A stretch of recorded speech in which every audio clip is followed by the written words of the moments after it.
three. Salut les terriens. Salut les terriens. Bienvenue dans votre talk du samedi soir. Bonsoir. Avec nous ce soir, 4 terriens extra et un robot. Vers l'infini et au-delà.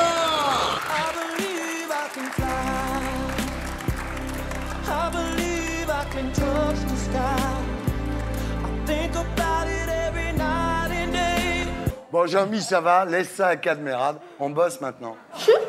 Bonsoir les humains. Voilà. Et avec Jean-Mi ce soir, Sonia Dubois. Sonia Dubois, bonsoir. Sonia, vous êtes ce soir notre TTO de la semaine. Mais si, Sonia Dubois, froufrou. Sonia, gonflez un peu les joues que les gens vous remettent. Voilà, Sonia Dubois. Tout le monde. Gisèle Soares. Alors, Gisèle, vous êtes notre tequitois de la semaine. Vous êtes brésilienne. Et nous verrons ce soir que nous avons beaucoup d'idées préconçues sur les brésiliennes. Tout le monde croit qu'elles se baladent toute la journée en string, qu'elles sont chaudes, qu'elles habitent dans des favelas. Oui. En fait, vous n'habitez pas du tout dans une favela. Jean-Claude Mailly. Jean-Claude Mailly, bonsoir. Nous sommes très heureux de recevoir ce soir, pour la première fois, le secrétaire général du syndicat Force Ouvrière.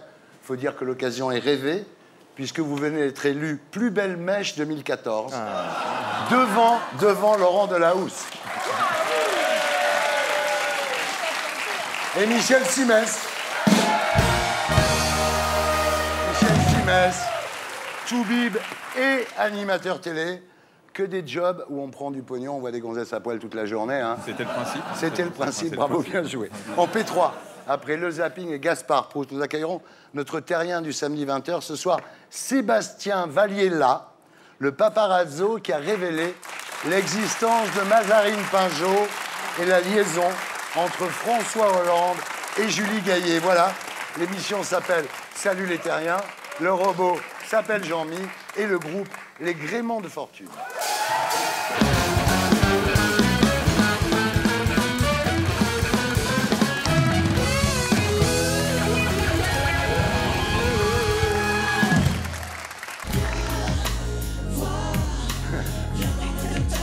N'aie pas peur. Michel Simès, rebonsoir. Alors, vous êtes médecin. Ça veut dire que vous avez quel handicap au golf? Moi? Oui. J'ai un terrible handicap, c'est que je ne joue pas au golf. Donc, je suis complètement rare handicapé pour un du golf. Ouais. Ouais. Alors, vous êtes ici ce soir dans le cadre du mois de prévention du cancer du sein. Et vous allez vérifier immédiatement que Gisèle Soares n'est pas atteinte par cette terrible maladie. Alors, je l'ai fait tout à l'heure dans la loge, il n'y a aucun problème. Ah, n'est-ce mais pas? très bien. Merci. Et en plus, c'était gratuit. Hein. Ouais. Alors, bon, pour le dépistage du cancer du sein, c'est une palpation mammaire. Vous n'allez pas me demander de vous dépister le cancer de la prostate. Ben justement, là, c'est un toucher rectal. C'est ça. Oui. Alors, vous confirmez, Michel, qu'un toucher rectal, c'est pas grand-chose. Hein. Il n'y a aucune raison de s'inquiéter. Enfin, sauf quand on entend le médecin derrière soi qui enlève son pantalon, mais sinon... Oui, ce qui est rare, hein, Oui. ce qui est, on peut dire, est rare. Le seul intérêt de cet examen, c'est qu'après, on peut tutoyer le médecin. Voilà, alors, le reste, c'est... Et si on a envie de se faire dépister plus d'une fois par mois? Bah là, il faut aller dans les backrooms. Alors, Oui, alors, d'accord. c'est plus les consultations. Ouais. Alors, Michel... On peut continuer comme ça pendant 2 heures. Oui, Thierry, si tu veux. je sais qu'avec vous... Alors, vous êtes médecin, mais surtout, vous êtes le médecin de la télé. On regarde. Michel Simès, mesdames, messieurs, du lundi au vendredi, sur France 5, avec Marina Carrère d'Ancos. Elle a de la chance, Marina, de bosser avec vous. Oui, non? elle a de la chance, Marina. Mais je vous le dis Vraiment, tous les jours. hein. Elle vous supporte, elle supporte vos blagues un peu lourdes des fois. Non, non, c'est jamais lourd. C'est jamais lourd. D'accord. Alors, vous êtes une star, Michel. En avril dernier, le magazine Stratégie vous a classé animateur préféré des Français, ex aequo avec Frédéric Lopez. Un big up!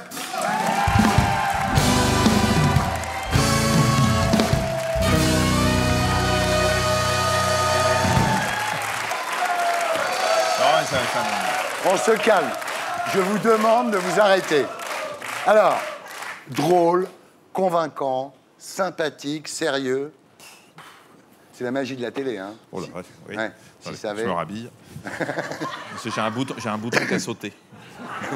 Vous êtes tellement star que la plupart des patients vous demandent une ordonnance en vous disant « c'est pas pour moi, c'est pour ma sœur, elle vous adore ». J'ai plein de jeunes filles comme vous qui m'abordent dans la rue.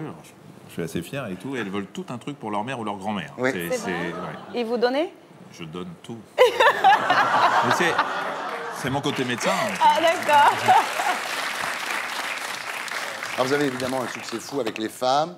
Vous avez déclaré « si je n'étais pas marié, j'attraperais tout ce qui bouge ». Non, alors j'ai pas déclaré ça. Elle vient de bouger là. Ouais. Elle a bougé. Attention. Ah si. Non, Elle a bougé. j'ai vu ça dans la presse. Je Oui. n'avais pas déclaré ça. Ah bon? C'est une journaliste qui m'a interviewé, qui insistait lourdement. Je lui ai dit, mais qu'est-ce que vous voulez que je vous dise? Que si j'étais célibataire, j'attraperais tout ce qui bouge. Oui. Et hop, c'est parti avec un point Comme une d'exclamation. affirmation. Comme une Ouais, affirmation. ouais. Alors que c'est pas vrai. C'est faux. Il y en a qui bougent pas. Il n'y a qu'avec Adriana Carambeu, avec qui vous présentez les pouvoirs extraordinaires du corps humain, que ça n'a pas marché. Pourtant, vous avez tout fait. Hein.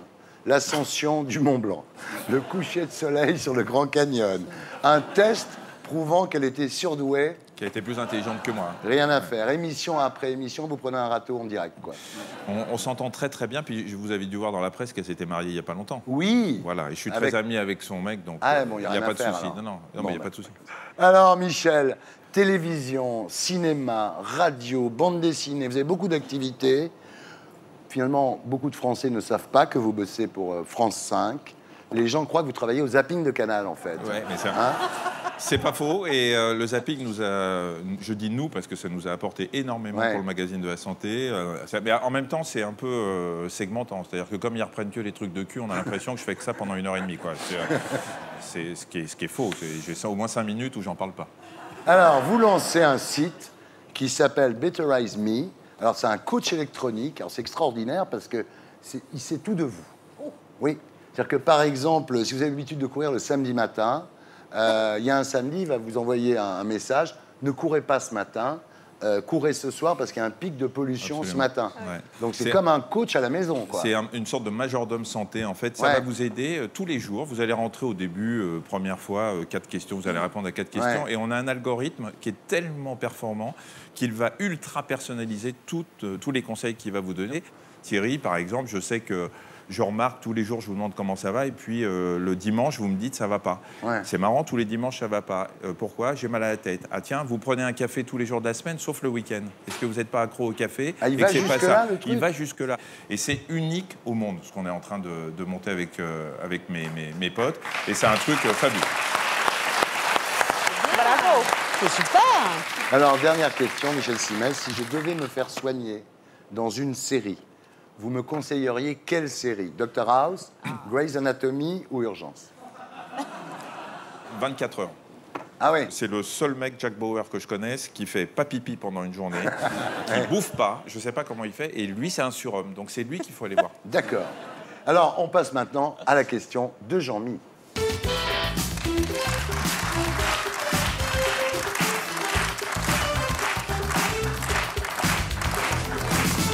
Elle est géniale. Mon petit Jean-Mi. Elle est géniale. Ça va, mon Jean-Mi? Vas-y, pose ta question. Michel, Oui. si un jour j'étais cassé et si mes souffrances étaient trop fortes, est-ce que tu me débrancherais? Dans certaines conditions, certaines circonstances, oui.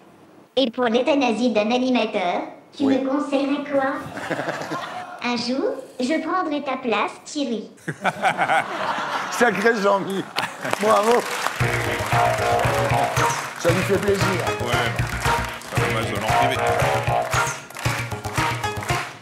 Didier, tu me fais un gros plan sur Gisèle, s'il te plaît? Ah, mais il est tombé amoureux de Gisèle, lui, voilà. Est-ce qu'elle est célibataire? Le robot, oui. Ah oui? Oui, mais il est un peu jeune pour toi, peut-être, non? Ça va. Il peut servir de sextoy, surtout. Hein. Ouais. Bon. C'est ça les blagues françaises. Hein. Bon, Didier, ça va. On arrête.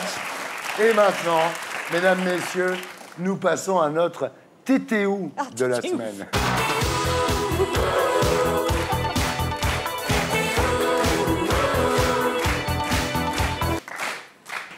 Sonia Dubois, bonsoir. Bonsoir Thierry.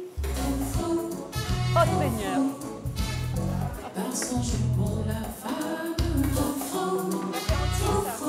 Alors, Sonia, Oui, Thierry. Comme il y a eu le premier noir de la télévision, Il y a eu la première grosse. voilà. Après, il y a eu le premier noir, premier gay, première grosse. C'était Magloire. Ah bah oui, puis il cumule des mandats, enfin, Oui, ça oui. suffit. Alors, Sonia, Oui, votre vie. maman. Vous naissez le 20 octobre 1963 à Cambrai, Ouais. parents épiciers fromagers. Oui. Vous faites déjà 5 kilos à la naissance. Hein. Ah bah tout part très mal. Vous êtes un gros bébé. Hein. Un bon gros bébé, Un bon beurre, gros œuf, bébé. fromage. À 11 ans, vous êtes une petite fille trop ronde et on vous impose un régime drastique à base d'amphétamine, le Dinintel, ce qui vous complique la vie terriblement. On sait maintenant combien c'était grave, c'est-à-dire Ouais. qu'on devient très dépressif très jeune, on regrossit évidemment, Ouais. et voilà, et c'est le début d'un enfer. Ouais. À 18 ans, vous êtes obèse, Bah ouais. vous avez des lunettes Hublot, un appareil dentaire, un cheveu sur la Ah langue. oui, c'est vrai, tout ça, c'est vrai. C'est vous la savez. totale. Et pourtant, vous dites, je veux être connu, je veux être Sissi.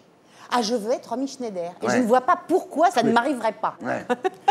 Alors là, vous vous lancez dans les études de philo. Oui. Parallèlement, vous devenez animatrice sur une radio locale. Oui. C'est là que vous rencontrez Christophe, vous Oui. vous mariez. Ensuite, vous venez à Paris pour votre doctorat de philo. Et là, un jour, il y a une fête du Beaujolais Nouveau à Montmartre. Une fille de glamour vous remarque. Vous faites une photo dans Glamour, c'est une série sur les rondes. Et Christine Bravo vous remarque. Mais oui, absolument, Thierry. Mais le pire, tout est vrai. Très simple. Et voilà. Et vous arrivez. Et là, on fait froufrou. Non, non. Non, non, on va pas vous Ah, le faire non, non, mettre. non, non, non. Non, on va pas vous le faire mettre. Ah oui, non, C'est ça, on va pas le Jean-Yves faire qui l'a- mettre. Alors, mais qu'est-ce que c'est, ça? Eh bien, ça, c'est rien d'autre qu'un string, Christine, parce que nous, on n'a été pas belles, mais eux non plus. Ils ont quand même mis ça. Oui, Hein? mais c'est nouveau. Ah non, ça, c'est complètement... C'est vieux, ça. C'est de l'année dernière. On a l'impression que ça a 30 ans, mais ils nous l'ont fait l'année dernière. Ils ont aussi mis ça. Alors, est-ce que c'est le genre de maillot de bain que vous mettez, ça? Ah non, non, non, Pierre non. Arditi. Ah non, non, non. Qu'est-ce que... Si vous voulez du nylon vert pomme avec... Parce que quand même, ils sont allés jusque-là, hein. Ah oui, ah oui. Ah oui, ah bah oui. Ça craint, hein. Si vous osez une seule fois le refaire, on ne se parle plus. Formidable. Mais c'était génial. Formidable. Oh, c'était formidable. Et là, vous participez à une émission de TF1 qui s'appelle Histoire d'en rire. Ah oui. Vous racontez une blague dans cette émission sans avertir Christine. Bravo, qui vous vire en 10 secondes, Oui. Sonia. En 10 secondes.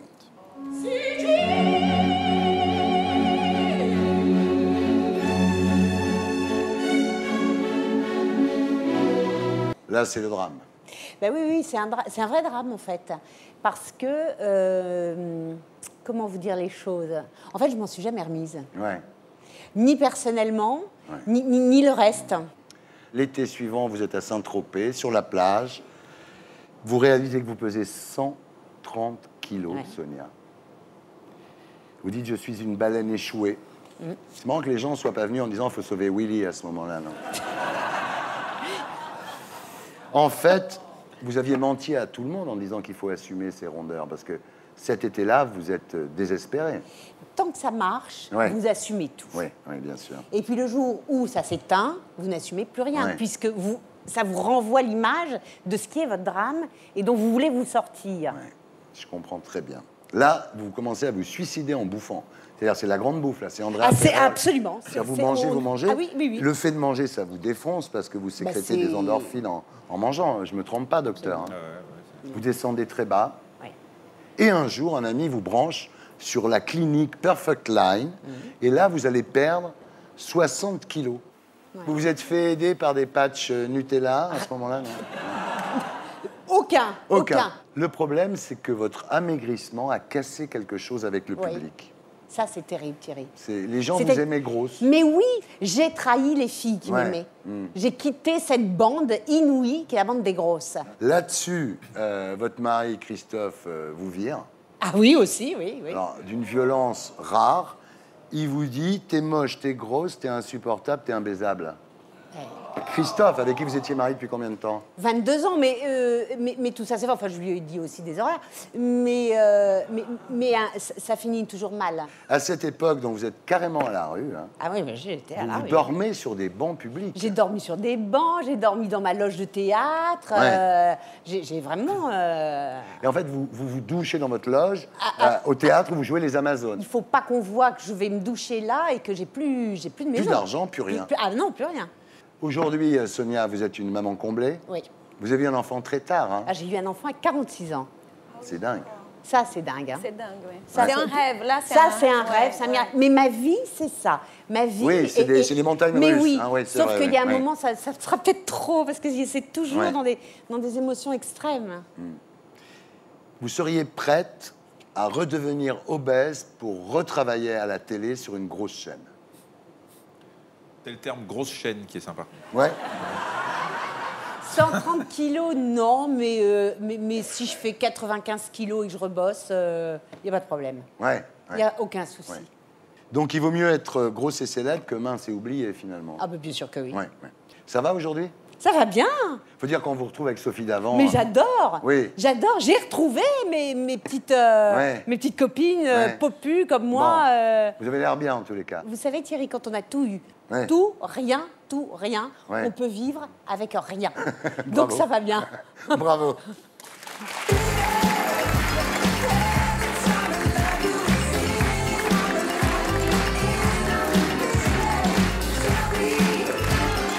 Et maintenant, nous passons à notre T'es-qui-toi de la semaine. Qu'est-ce qu'il fait? C'est celui-là.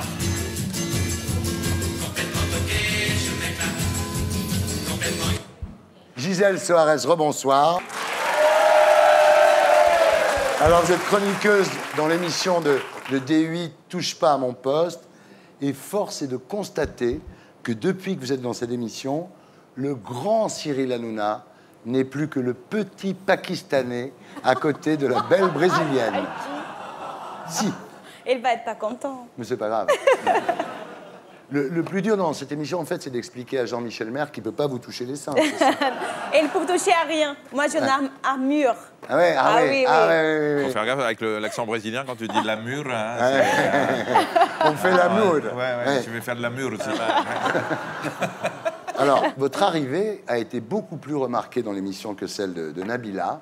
Un conseil avec Nabila, hein. Si vous dites quelque chose et que vous avez l'impression qu'elle ne comprend pas, vous étonnez pas, elle ne comprend pas. Non mais c'est vrai.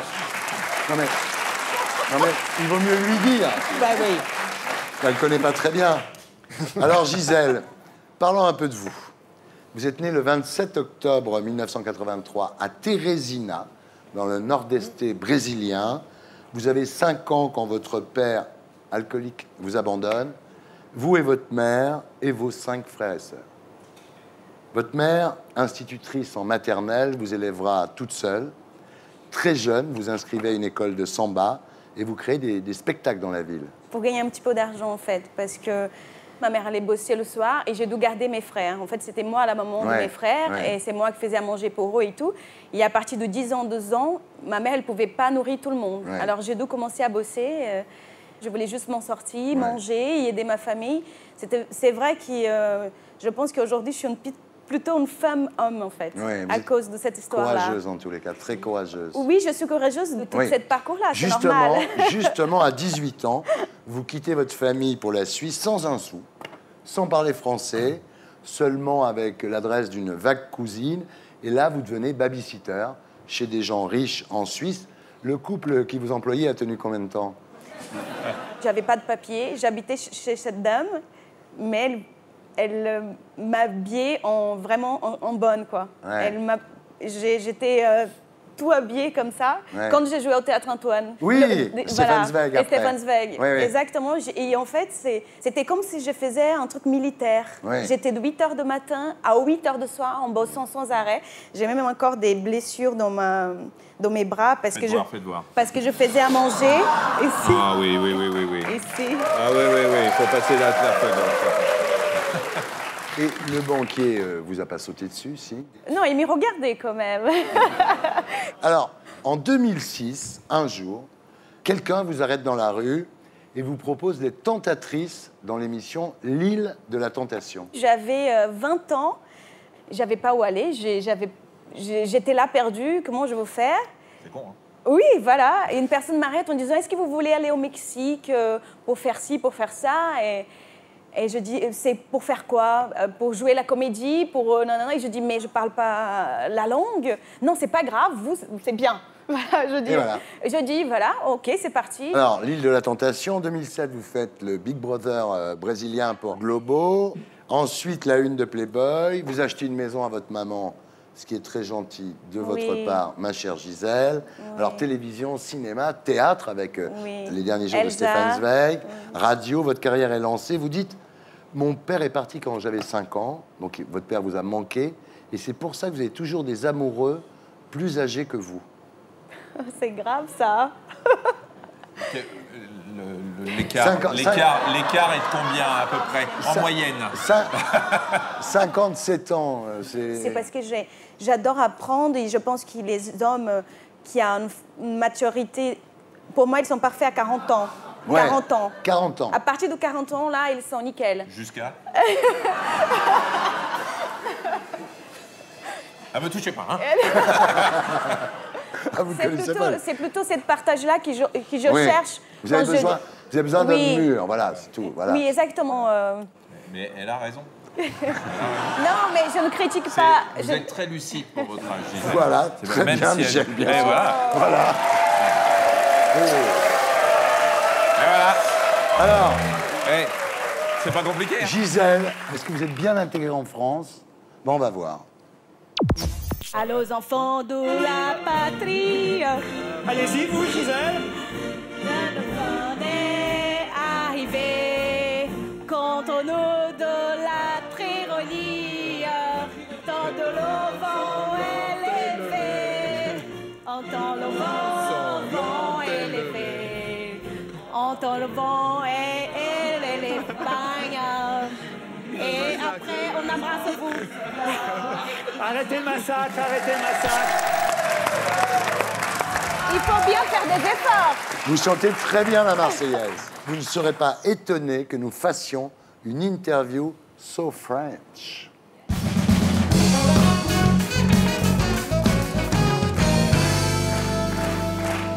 Est-ce que les Français font vraiment tout le temps la gueule? Oui.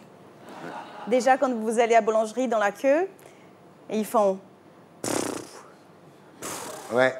Toujours. Ouais. C'est mignon.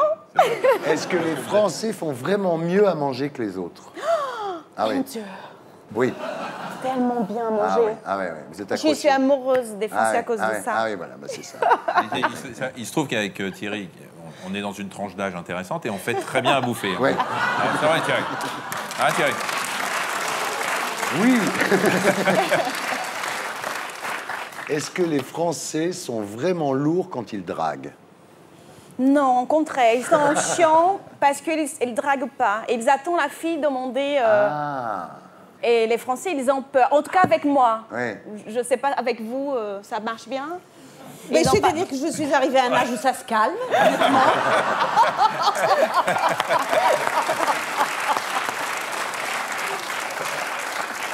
Alors, dernière question. Est-ce que les Français font mieux l'amour que... Je savais que Eh ben, on y arrive. Alors, Gisèle. En fait, la nationalité, ça ne veut rien dire. Oui. Ça veut dire, je ne peux pas dire qu'un Français fait l'amour mieux que les Non. autres. C'est le corps, c'est le partage du Arrête, corps. arrête. Voilà.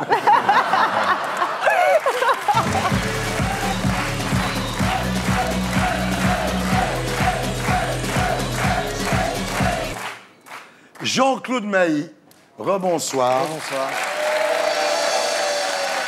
Le secrétaire général de Force ouvrière. Vous y êtes depuis 30 ans. Enfin, 15 ans selon la police. Ouais. Alors, vous êtes issu d'une famille du Nord. Hein? Votre arrière-grand-père était une grande figure syndicale dans la région du Nord. Chez les mineurs, dans les mineurs. Très célèbre chez les mineurs. Vous aviez un autre arrière-grand-père qui était meunier. Votre père bossait à la sécurité sociale. Votre mère était couturière. Et c'est très bizarre que votre fils ait choisi le cinéma. Je comprends pas. Je comprends pas. Ça marche bien pour lui. Hein. Ouais, c'est vrai. Alors, donc famille très syndiquée, très portée sur le syndicalisme. Et d'ailleurs, quand vous refusiez de finir votre soupe à la maison, les négociations duraient des heures. Hein. C'était compliqué, oui. Très, très compliqué. Alors, vous savez, Jean-Claude, que les grèves françaises vont être inscrites au patrimoine mondial de l'UNESCO au même titre que la gastronomie ou la haute couture. Ah, c'est très bien. Ça vous fait plaisir? Oui, tout à fait.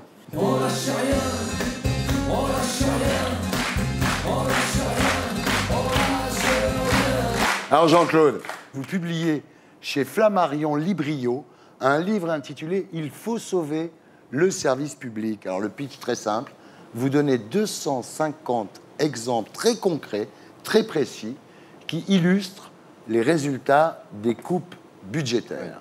Hein? Quand on dit « il faut réduire les dépenses publiques », on dit « il n'y a qu'à réduire les dépenses publiques ». Vous avez fait l'inverse. Vous êtes allé voir ce que donne la réduction des dépenses publiques. Et je dois dire que c'est extrêmement inquiétant. Oui, on en avait assez d'entendre des chiffres, des débats sur des grandes orientations. On a voulu montrer, à travers 250 exemples, réduire les dépenses publiques, voilà ce que ça donne. Alors, dans tous les corps de métier, à l'hôpital, dans la police, dans la gendarmerie. Oui, il y a des exemples très simples. Bon, il y en a qui peuvent faire sourire, du type, si vous avez un nid de frelons dans votre jardin, c'est plus la peine d'appeler les pompiers, ils viennent plus. Maintenant, il faut payer une entreprise privée. Mais bon, ça peut faire sourire. Mais sur l'école, sur les hôpitaux. Mais sur l'école, dans l'hôpital public, oui, il y a c'est vraiment des remises en cause de mission. Donc, tout à fait. À l'hôpital c'est compliqué à l'hôpital. Hein, il y a de moins en moins de personnel. Les 35 heures ont rendu les choses aussi très compliquées. Moi, je suis attaché à l'hôpital 2 fois par semaine et j'ai pas trop de problèmes, mais je sais qu'il y a de plus en plus de difficultés avec le personnel soignant. Il faut savoir, par exemple, que les hôpitaux, ils ont des budgets très serrés. Vous avez aujourd'hui des soignants qui sont obligés, même si ce n'est pas conforme au règlement, de faire 3 dimanches de suite, par exemple, ce qui est fatigant et ce qui peut avoir des conséquences, y compris sur la santé des patients. Vous avez des commissariats de police où on demande aux policiers d'aller faire les vides-greniers pour essayer d'aménager le commissariat. Alors, je ne dis pas que c'est partout, mais vous avez des cas de ce type aujourd'hui, dans tous les secteurs d'activité. Absolument. Donc, ce qu'il faut, c'est savoir quel est le rôle du service public. Après, comment on finance, c'est un autre débat. Alors, on en parlera dans le débat tout à l'heure. Mais d'abord, on passe à la question de Jean-Mi, mon petit robot.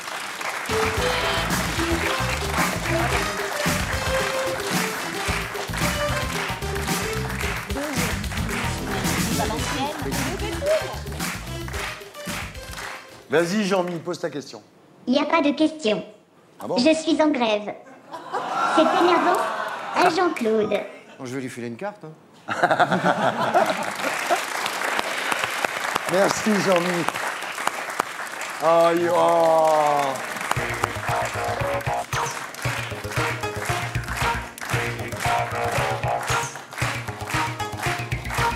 On passe maintenant à l'actu de la semaine avec l'édito de Blacko. Et c'est l'entrepreneur Charles Becbédé que nous retrouverons sur ce plateau après le magnéto. Ce soir, nous poserons la question droit du travail et si notre prix Nobel d'économie avait raison.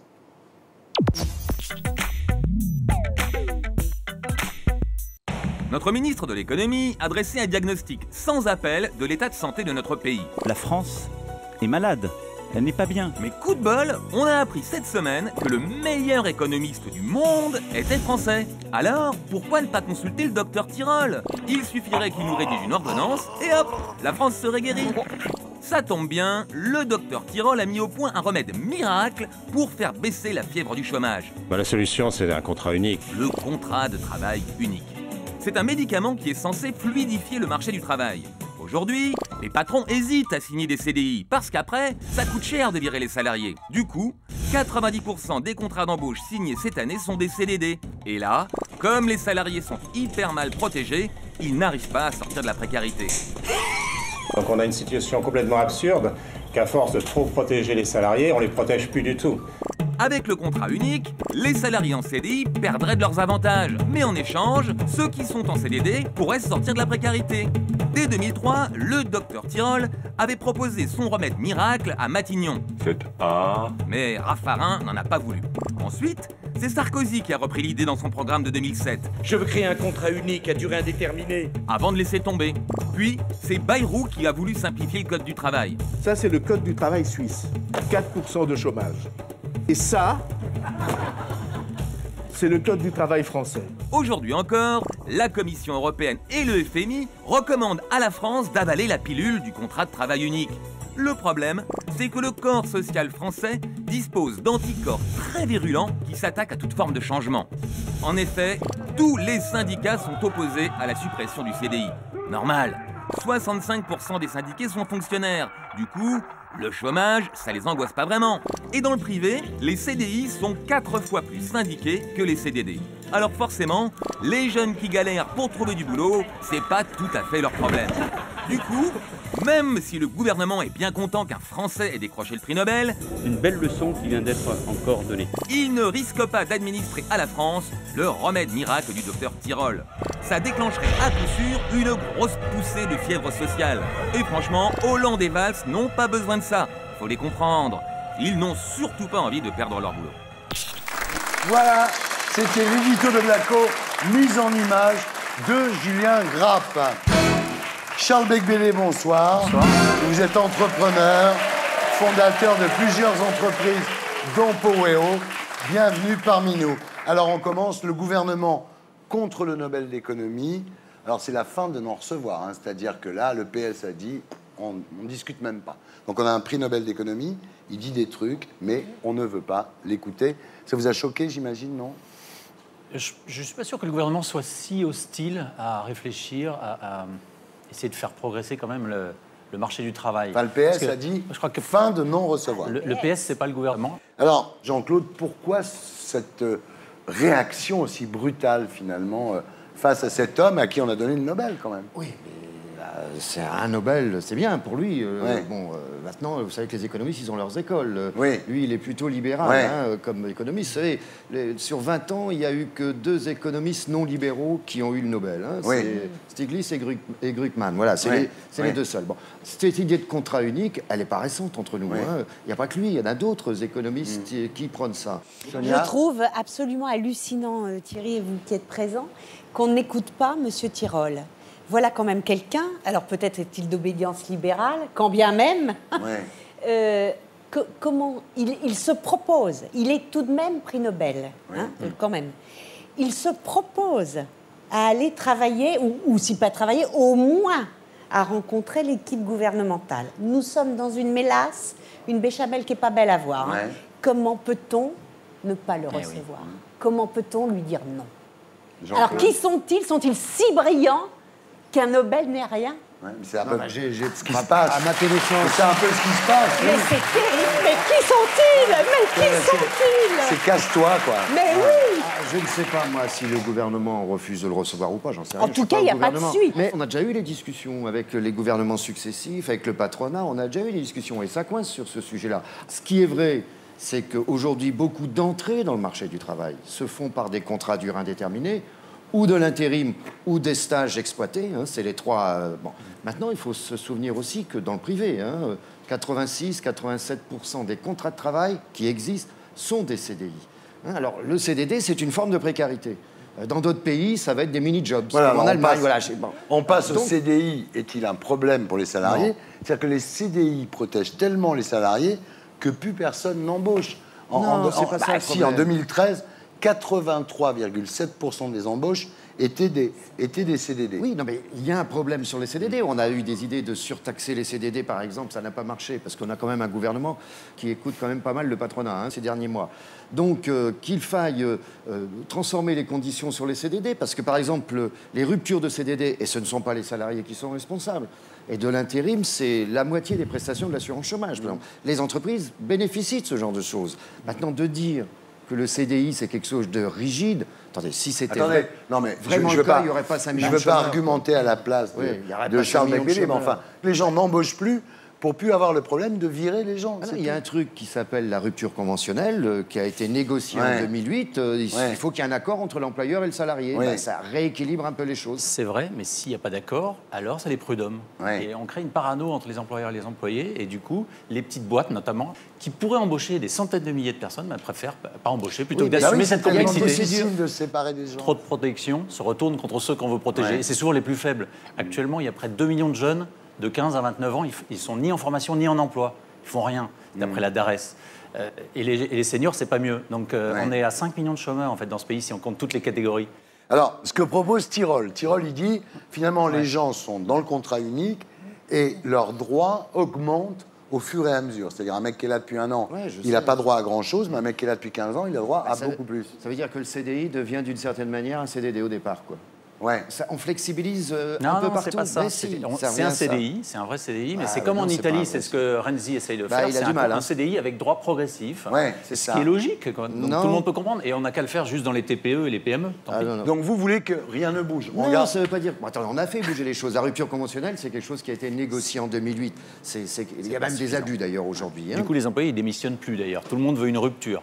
Oui, et ça augmente le déficit de l'UNEDIC. Alors Michel... Il n'y a plus de démission, c'est vrai, hein, les gens ne démissionnent plus. Ils se disent, à la limite, je vais aller jusqu'à la faute, mais sans que ce soit une faute qui risque de me faire perdre au prud'homme, pour pouvoir me faire virer et partir avec des indemnités.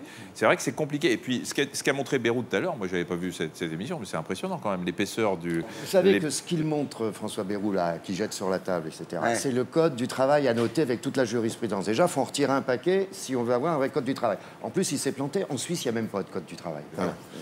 Bon, alors donc, je retire tout ce que je dis, Thierry. C'est très bien. Mais Jean-Claude, on est carrément dans la merde, on le sait. Pourquoi ne pas essayer des solutions nouvelles? Non, mais c'est toujours les mêmes choses. On a une rigidité, des rigidités aujourd'hui sur l'aspect financier, sur toute une série de choses. Et au fil du temps, en France comme ailleurs, on a un transfert du risque vers les salariés. En ce moment, les salariés ils disent attends, pouvoir d'achat, on a des problèmes, on a des problèmes d'insécurité sur l'emploi, on a les allocations familiales que, ça vient là, quoi. Jean-Claude, le système aujourd'hui, il favorise les insiders, c'est-à-dire les gens qui ont un emploi, qui sont bien. Les outsiders, c'est-à-dire les mecs qui n'ont pas de boulot, ne sont pas protégés par les syndicats. Et on a l'impression que vous vous occupez des gens qui votent pour vous, en fait. Non, on peut pas dire ça. Ce qui est vrai, c'est que vous syndiquez plus facilement quand vous êtes en CDI que quand vous êtes en CDD. Ça, c'est une évidence. Et quelqu'un qui est au chômage, même quand il était syndiqué. Et si le chômage perdure, à un moment donné, il y a une forme de rupture. Mais de rupture avec beaucoup de choses, pas simplement le syndicat, de rupture avec beaucoup de choses. Michel, qu'est-ce qu'il faut faire? Moi, je suis effaré qu'en France, on n'arrive pas à réformer. C'est pas possible, on ne peut pas avancer. Dès qu'il y a un truc, il y a les syndicats, il y a les grèves. Enfin, je ne veux pas faire le réac, mais en France, on n'arrive pas.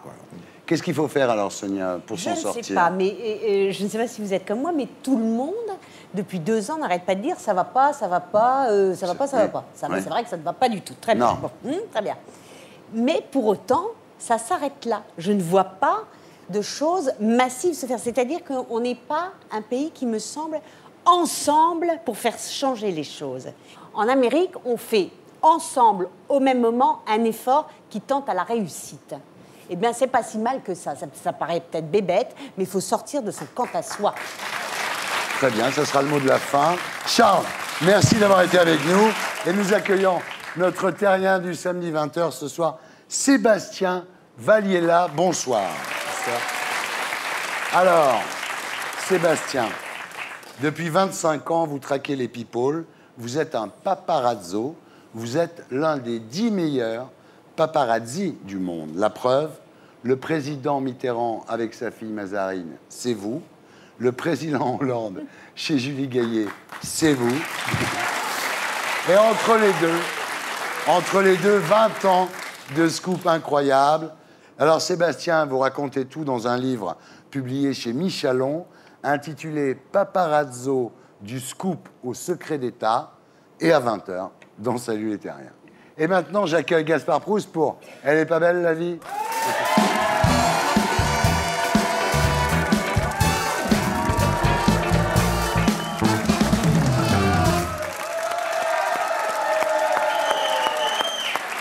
C'est Michel Sileski, là? Ouais. C'est ORL, c'est ça? Ouais. C'est bien ORL.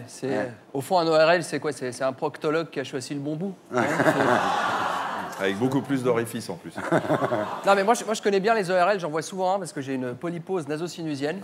C'est terrible parce que parfois, je perds l'odorat. Alors, pour boire un bon vin, c'est pas terrible. En revanche, pour faire des cunis, c'est un truc...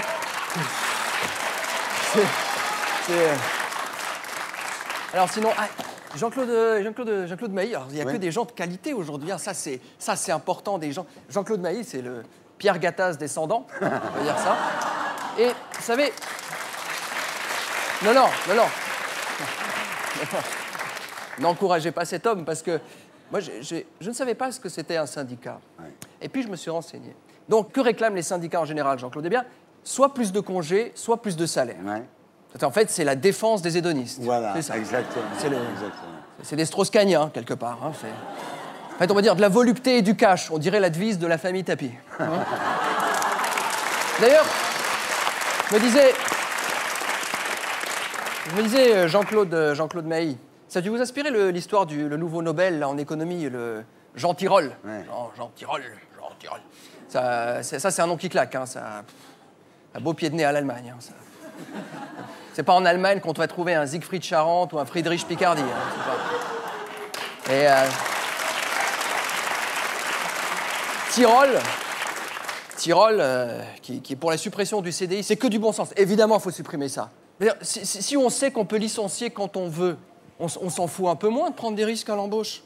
Enfin, c'est comme une meuf. Si tu devais te marier avec chaque femme avec laquelle tu couches, tu passerais ta vie aux putes. Hein? Mais... Économie toujours. Alors, bon, mauvaise nouvelle, on va se faire taper sur les doigts par l'Europe. Bon, on commence à s'habituer. Hein, la France, c'est un peu l'élève margoulin, tu sais, on se refait pas. Alors, on a signé tous les traités à Bruxelles. On est venu, on a dit, oui, on va respecter 3% du déficit, pas plus de 60% du PIB. Ouais, on va faire les réformes, rien, marché du travail. Puis une fois que la commission a le dos tourné, on va te faire enculer, quoi.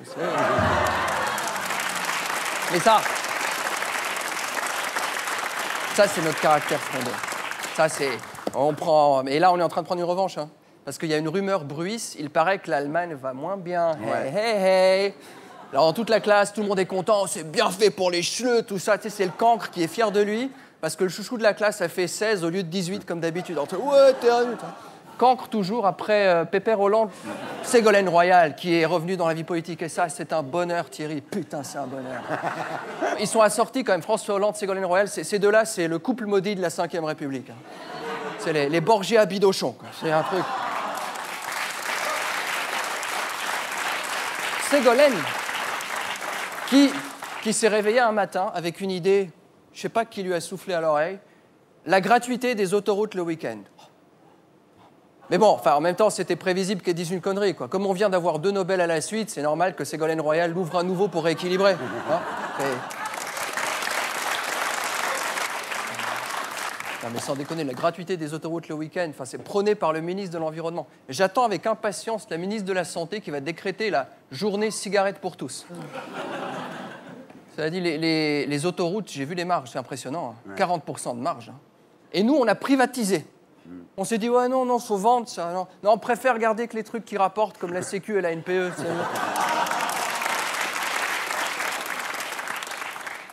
Sinon, qu'est-ce qui se passe d'autre en France? Je sais pas comment introduire ça. Tu sais Nadine Morano? Oui. Tu vois qui c'est? Bon. Gare de l'Est, Nadine Morano demande à des flics de contrôler une femme en burqa. Et ceux-ci, ils refusent. Et du coup, ils contrôlent Nadine Morano.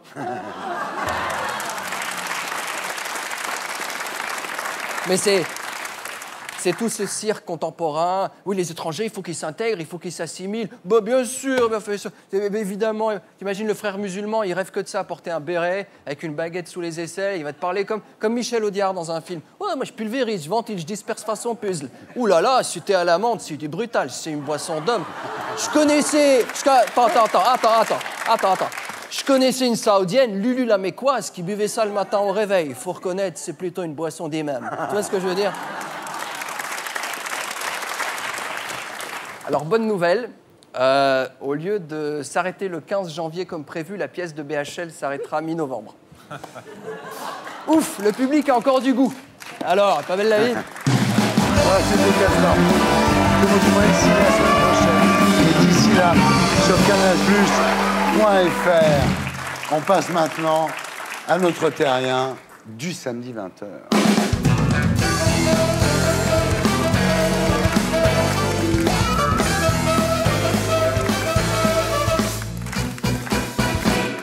Sébastien Valliella, rebonsoir. Bonsoir Thierry. Vous êtes né à La Baule le 18 mars 1971, père architecte, mère femme au foyer.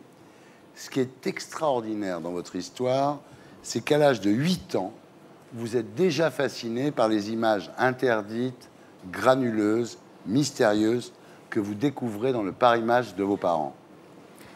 Je regarde surtout évidemment les images, hein, je dis pas. Ouais. Et les photos qui me fascinent le plus, c'est ces photos, oui, de stars prises un peu. On voit que c'est pris de loin, on voit que c'est volé. Ce qu'on appelle des photos volées. Oui. Voilà. Alors, effectivement, vos parents finissent par vous acheter un Instamatic 110 et très vite, une obsession ressort de vos premiers clichés, les gens connus.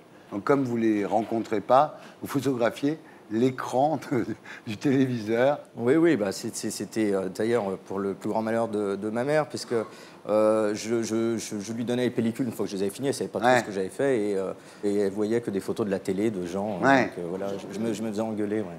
Alors, à l'adolescence, une seule question vous obsède en lisant Paris Match. Comment les snipers font pour être là au bon moment?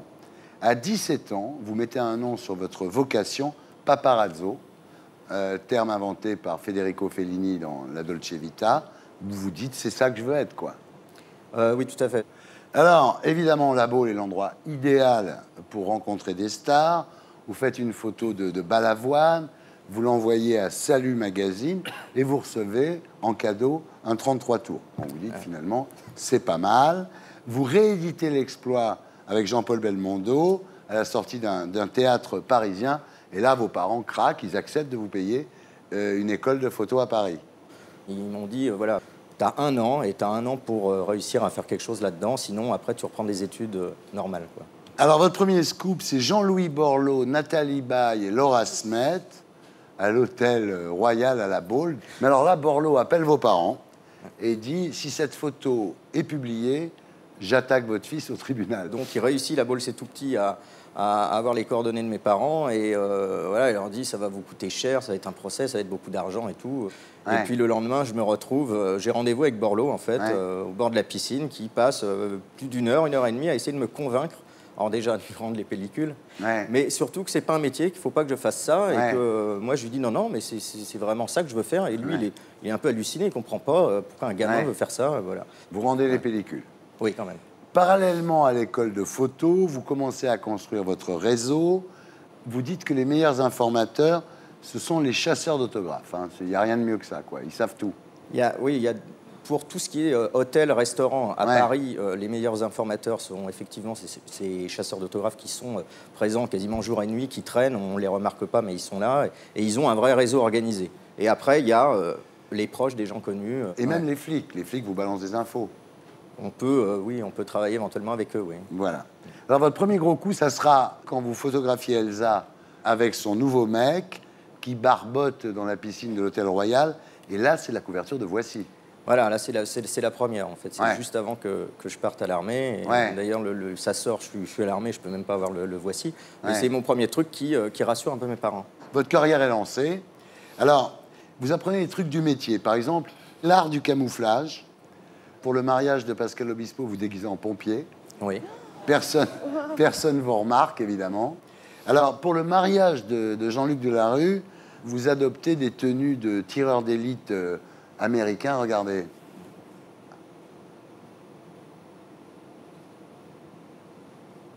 Hop, voilà. Ils sont passés à côté de moi pendant 7 heures, quand même. C'est-à-dire que même les gardes du corps, parce que Delarue avait quand même toujours des gardes du corps, n'ont rien vu. Là, il y en avait une vingtaine. Ouais. Voilà. Alors, en août 93, vous faites une photo du prince Charles, la fameuse photo. Personne n'arrive à avoir cette photo parce qu'il est au bord de la piscine, dans une maison dans le sud de la France. Étant donné que Voilà, on n'arrivait pas à faire les photos au bord de la piscine parce que les gardes du corps venaient là où on était, ils regardaient aux jumelles, ils mettaient des bâches, etc. Donc, mais moi, j'ai remarqué que tous les matins, j'arrivais à 7 h, les volets étaient ouverts. J'arrivais à 6 h, ils étaient ouverts. Donc, à un moment, on se dit, bon, il reste toute la nuit, on verra bien. Et effectivement, un matin, dès qu'il a commencé à faire jour, il a ouvert ses volets, mais bon, bah, il était à poil, quoi. Et après, il a fait sa gym devant la fenêtre à poil. Et alors, en Italie, ils ont flouté le sexe? Non, ils avaient mis un petit truc à gratter avec une pièce. Ah Mais le premier énorme scoop de votre carrière, c'est François Mitterrand et sa fille Mazarine, scoop intégral. Vous planquez au restaurant Le Divellec, aux Invalides, et là, quand vous arrivez, vous voyez que la safrane du président Mitterrand est garée, et vous vous postez sur la terrasse d'Air France, donc en face, à une centaine de mètres. Et évidemment, quand tout le monde sort, c'est-à-dire Mazarine, Ali Badou, son fiancé de l'époque, et à un moment, Mitterrand sort, il lui met la main sur l'épaule, et là, clic-clac, et voilà. Énorme. Voilà, premier coup énorme, ouais. Paris Match, hein. Alors, Mitterrand sera mis au courant par Roger Théron, et il demandera simplement qu'on attende la fin des examens de Mazarine Pinjot. Évidemment, ça allait être un peu un tremblement de terre pour elle. Elle allait sortir de l'anonymat d'un coup, donc... voilà. Alors finalement, ça ne vous rapporte pas tellement de blé, parce que vous êtes obligé de partager avec l'autre photographe. Il y a ce que prennent Mouron et Rostin, qui sont vos patrons. Ça vous rapporte 15 000 €. Mais ces scoops-là sont toujours les scoops qui rapportent le moins, les trucs présidentiels. Hein. Là, à l'époque, en plus, il n'y a que Paris Match, c'est même pas la peine de chercher, parce qu'il n'y a que Voici en concurrence, Closer, tout ça n'existe pas. Donc c'est Match. C'est match ou rien, donc Match... Ils payent le prix qu'ils veulent, bah oui. Un peu, oui. Alors un jour, vous planquez Mitterrand, qui n'est plus président, donc boulevard Saint-Germain, et là, il y a un garde du corps qui vous tombe dessus. Mitterrand vient vous parler, et il vous félicite. Non, mais il est même très fier. Il me demande, mais vous ne trouvez pas qu'elle est très belle, ma fille? On dirait Isabelle Gianni. Donc moi, un peu lèche-cul, je dis, mais oui, bien sûr. Alors, Mitterrand, vous le suivrez jusqu'à la tombe. Le jour de son enterrement, vous planquez dans un immeuble qui donne sur le cimetière de Jarnac, et vous photographiez Mazarine et Daniel Mitterrand. En fait, pensant qu'il n'y a plus de photographes, puisqu'ils sont dans le cimetière, elles se rapprochent, en fait. On sent une... Oui, je savais que le seul endroit qui allait être interdit, c'est le cimetière. Donc c'est là que j'ai trouvé une chambre chez quelqu'un, il fallait fermer les volets. Et nous, on suivait sur la télé. Oui, en fait. Vous êtes arrivé, c'est compliqué quand même, vous êtes arrivé à décider, quelqu'un qui habitait en face du cimetière, de vous laisser entrer. On donne un peu d'argent, et puis ça se passe bien. Non, mais ils sont restés là avec des copains, ils nous regardaient, ils étaient contents. Hein. Alors à partir de là, vous allez photographier la terre entière, Gérard Depardieu et Carole Bouquet, Vanessa Paradis et Johnny Depp, Angelina et Brad, Charlotte Gainsbourg et Yvan Attal, Zaya à la plage, personne n'y échappe. Hein. Alors le 28 mars 2013, vous participez à une soirée organisée par Julie Gaillet dans une boîte de nuit parisienne, et voilà, en fait, après elle a dit qu'elle ne vous connaissait pas. Où est-ce que vous avez trouvé ça? Vous êtes fort, hein. Alors, en juillet, vous planquez Julie Gaillet dans un café de Saint-Germain-des-Prés, arrive une scénique, Julie Gaillet s'engouffre dans la voiture et se rend rue du Cirque. Et là, vous vous dites, quand même, c'est bizarre. Ce qui est encore plus bizarre, c'est que c'est le garde du corps de François Hollande qu'on connaît qui vient la chercher. Donc non, là, c'est plus que c'est bizarre, c'est qu'on comprend ce qui se passe. Quoi. Voilà. Vous décidez de tenter le coup, et le 28 décembre, vous êtes dans une Mercedes noire, garée rue du Faubourg Saint-Honoré. Et les flics de l'Élysée, vous dites pas qu'est-ce que vous foutez dans cette bagnole toute la journée, non? En fait, ce qu'on a fait, c'est qu'on a observé les voitures qui étaient garées devant le Bristol. On a loué exactement la même. Il y en avait une dizaine de pareilles. On a loué la même. Elles ont un petit écriteau. On a fait un petit écriteau. Voilà, bon, on était J'adore. Un petit peu fondu dans le décor. Votre copain Lorenzo, lui, il est caché dans une cage d'escalier en face du fameux immeuble. Et là, vous allez mitrailler pendant 6 jours. Donc, en fait, dans le journal, on a montré une journée ou deux. Hein, mais, on aurait pu continuer comme ça. Mais à un moment, il y a eu une fuite. On a senti qu'il y avait un problème. Les gardes du corps se sont mis à chercher partout. Donc là, on a dit que c'était le moment de partir. Hein, de se faire Dites-moi, Hollande, il venait tous les soirs? Quand on y était, oui. Bravo, François. Alors, le 10 janvier... Les photos sont publiées dans Closer, c'est ce qu'on appelle le Gaillet Gate. Vous continuez sur Hollande et Gaillet? Disons que l'histoire pour moi n'est pas finie. Moi, je connais la réponse, mais tout le monde se pose la question. Il faut bien amener une réponse à un moment ou à un autre. Oui. Je pense que c'est mieux pour lui, d'ailleurs. Il faut clarifier les choses. Voilà, donc ça continue. Voilà, on est rassurés. Alors, Sébastien, vous n'avez jamais été arrêté par des problèmes moraux? Alors, si j'ai un problème de cette nature, je ne fais pas la photo. C'est-à-dire que j'arrête avant, parce qu'on peut me proposer des choses et je dis non, ça, j'y vais pas. Moi, je ne vais pas toucher tout ce qui a trait à la maladie ou la mort ou des choses comme ça. Faites pas les lits d'hôpitaux, là. Non, je n'irai pas photographier Schumacher là, maintenant, ou essayer. Et si vous pouviez photographier Michel Simès avec Gisèle Soares? Ah, écoutez, je ne me gênerai pas. Bah, faites-le tout de suite, hein, parce que... Voilà, c'était Salut les Terriens, votre talk du samedi soir avec Jean-Mi. Bon, d'accord. Merci à Sonia Dubois. Merci à Gisèle Soares. Touche pas à mon poste sur D8 avec Cyril Hanouna. Jean-Claude Mailly, merci. Secrétaire général de Force ouvrière. Il faut sauver le service public chez Librio. Un livre très intéressant quand on vous parlera de réduire la dette publique. Michel Simès, le magazine de la santé, enquête de santé. Et alors, le site Betterize Me, qui est gratuit le premier mois. Charles Becbédé, merci à lui. Sébastien Valliella pour Paparazzo, merci chez Michalon. Merci à tous ceux qui m'ont aidé à faire cette émission. Je vous laisse avec Roland. Rendez-vous ici la semaine prochaine. Salut les gars!